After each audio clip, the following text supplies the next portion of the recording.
2011 সালে ভারতের সাবেক প্রধানমন্ত্রী মনমোহন সিং এর সফরের ঠিক আগে নাটকীয়ভাবে নিজেকে সরিয়ে নেন পশ্চিমবঙ্গের মুখ্যমন্ত্রী মমতা বন্দ্যোপাধ্যায়। ফলে ভেস্তে যায় তিস্তার পানি বণ্টন চুক্তি।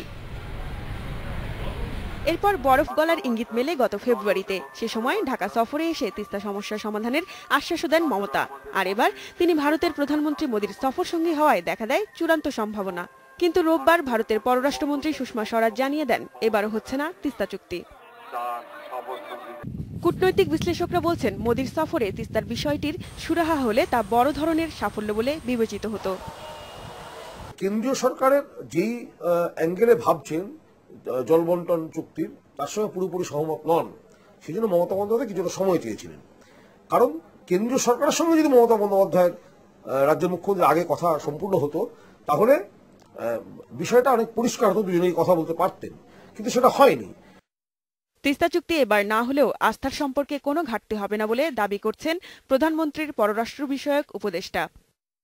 পশ্চিমবঙ্গ এবং দিল্লির মাঝে কিছু আরো ইস্যুস তাদেরকে রিজলভ করতে হবে।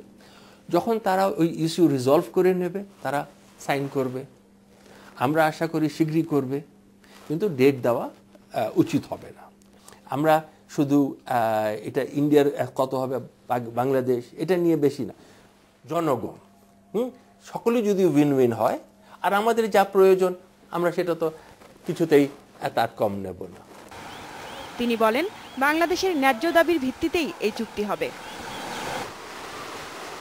খাদিজাতুল কুবরা, ইন্ডিপেন্ডেন্ট নিউজ, ঢাকা।